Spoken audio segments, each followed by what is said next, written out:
Indian national Lokdal party के प्रदेश के अध्यक्ष चौधरी रामपाल माजरा जी, पार्टी के राष्ट्रीय संगठन सचिव उमेद लोहान जी, पूर्व मेरे विधायक डॉक्टर सीताराम जी, जिला के अध्यक्ष जसवीर सिंह जस्सा जी, प्रदीप मेहता जी, हरियाणा प्रदेश में व्यापारियों के प्रदेश के उपाध्यक्ष सुरेंद्र मिर्कनाबाद जी, सरसा की अलग अलग एसोसिएशनों से जुड़े हुए सभी साथीगण, व्यापारी भाइयों, पत्रकार छायाकार दोस्तों, मैं लगातार पिछले 11 तारीख से सरकार ने जब इस किस्म का ये फैसला लिया कि हमें जो फोकल पॉइंट है, परचेज सेंटर है, जो चौधरी देवीलाल जी ने बनाए थे, चौटाला साहब ने जिनकी संख्या बढ़ाई थी, वो फोकल पॉइंट सबसे ज़्यादा आपके सरसा जिला की मंडी में है। यहाँ पे करीब मेरी ख्याल 70 से ज़्यादा कच्ची मंडियाँ हैं, 78। और ये मंडियाँ इसलिए बनाई गई थी कि किसान को भी अपनी फसल आसानी से बेचने में कोई दिक्कत न आए, इसलिए गांव के अंदर कच्चे पेड़ बना दिए गए थे बड़े बड़े गांव में। और व्यापारियों को, जो मंडी के व्यापारी थे, बाजार में ज़्यादा आवक होती थी, गेहूँ रखने की जगह नहीं होती थी, उठान में दिक्कत आती थी, तो व्यापारियों को भी नॉन फोकल पॉइंट्स के ऊपर भी लाइसेंस दे दिए गए थे, ताकि वो व्यापारी अपना किसी एक साथी को वहां जाकर के बेच करके भी परचेज कर सके। हमने दी तो थी सुविधा, तो उसका फायदा भी बहुत मिला। लेकिन इस बीजेपी की सरकार ने अनेक शर्तें लगा करके कहीं ना कहीं इसको बंद करना चाहते हैं। ये सारी की सारी मंडियां जो है आपसे लेकर के अंबानी और अडानी के हाथ में देना चाहते हैं, किसान को मजबूर करना चाहते हैं कि वो उनकी मर्जी से फसल पैदा करे, उनकी मर्जी से फसल को बेचे। इसके लिए पहले 3 काले कानून आए थे,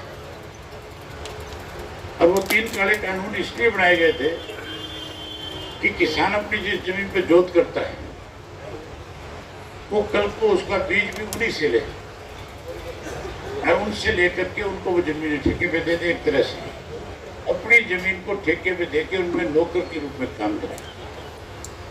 लेकिन पूरे देश का किसान इकट्ठा हुआ, 11, 12 महीने, 13 महीने तक संघर्ष चला, आंदोलन चला। आखिर प्रधानमंत्री को मजबूर होकर के जो शर्तें उन्होंने लगाई थी, जो कानून लेकर के आया था, वो वापिस लेना पड़ा। आज फिर उसका एक नया रास्ता निकाला जा रहा है, मंडियां खत्म करने। इन मंडियों को खत्म करके सीधा उनके जो बड़े बड़े उन्होंने वेयर हाउस बना रखे, सीधा उनमें किसान की फसल जाए, व्यापारी का बीच से कोई संबंध ना रहे। हमने तो व्यापारी का और किसान का आपसी संबंध और ज्यादा मजबूत और बढ़िया बने, इसके लिए व्यापारियों से पूछ करके नए नियम लागू करे थे मंडियों के अंदर, जिससे दोनों का तालमेल भी बढ़ा था। इन्होंने तो ये जो एक नया सिस्टम कर दिया कि अंगूठा लगाओ, फिर उसकी पेमेंट उसके खाते में जाएगी, सीधा किसान के खाते में जाएगी, आड़ती बीच में उस पेमेंट को रोक नहीं पाएगा। ये भी एक रिश्ता खराब करने वाला मामला है।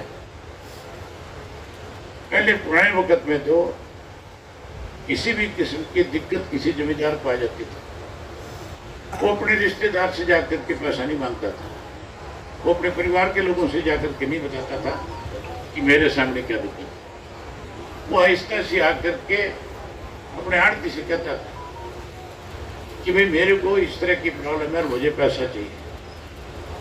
आड़ती उसको पैसा दे देता था। आड़ती तो उसका एटीएम था, बैंक था एक तरह से। इन्होंने वो सुविधा भी छीन ली। आज जो बायोमेट्रिक कर दिया, हैरानी की बात नहीं है कि किसान अपनी फसल बेचने मंडी में आता है और उसको उसका पहले अंगूठा लगेगा। बड़ी बड़ी फैक्ट्रियों में, इंडस्ट्री में जो सामान बनता है, क्या वो अंगूठे के साथ बेचा जाता है? ये केवल किसान को परेशान करने की बात है। कहते तो ये है कि जो बाहर से माल आता है, हम उस चोर बाजारी को रोकना चाहते हैं। ये कहते हैं कि जो घोटाले हो रहे हैं उन पे इससे रोक लग जाएगी। आज तक हरियाणा में जितने भी घोटाले हुए बीजेपी के राज में सबसे ज्यादा हुए। धान घोटाला, शराब घोटाला, रजिस्ट्री घोटाला, बैंकों में पैसे जमा करा करके उसमें घोटाला करना। कोटक बैंक में 160 करोड़ का घोटाला हुआ। सफाई के नाम के ऊपर फरीदाबाद जैसे शहर में 300, 400 करोड़ रुपए डकार गए। अनेक इस तरह के बड़े घोटाले इस प्रदेश में हुए। उनकी जांच नहीं करा रहे। इसलिए जांच नहीं करा रहे कि वो सारे घोटाले इनके अपने लोगों ने किए। उनकी जांच कराने के बजाय व्यापारी और किसान का रिश्ता करना चाहते हैं।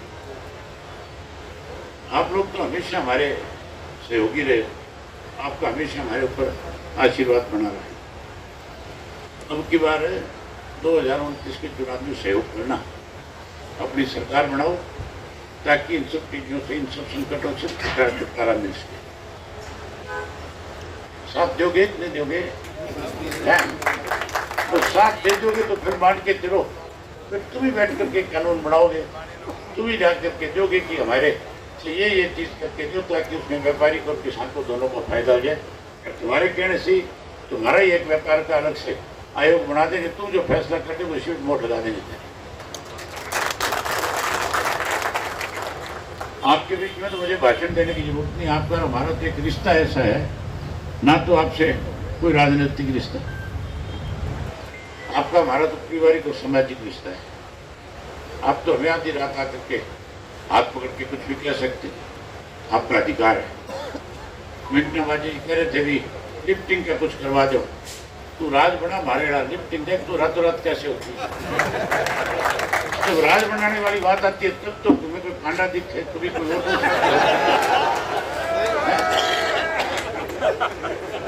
अपना राज बनाना सीखो। अपना राज बनाओगे तुम ये मान के चलो, इंडियन नेशनल लोकदल पार्टी का राज बनेगा तो मुख्यमंत्री तुम्हारा बनेगा, किसी और का बनेगा? तुम्हारा अपना बनेगा ना। और तुम्हारा अपना बनेगा तो फिर राज तुम्हारा होगा, किसी और का होगा। कांग्रेस का राज बनेगा तो कोई हुड्डा जैसे सूत बैठे। बीजेपी का राज बनेगा तो फिर नहीं कौन कहां से आ जाएगा टपक। ये टपके हुए आए हुए नहीं। पहले मनोहर लाल खट्टर था, थारी का क्या रिश्ता था भाई? इस सैनी से किसी का क्या रिश्ता है? कोई देवीलाल का राज था, चौटाला साहब का राज था। कोई तंगी थी तुम्हें कभी? मौज थी कि नहीं थी तुम्हारी? तो अपनी मौज के लिए राज बनाओ। बहुत धन्यवाद।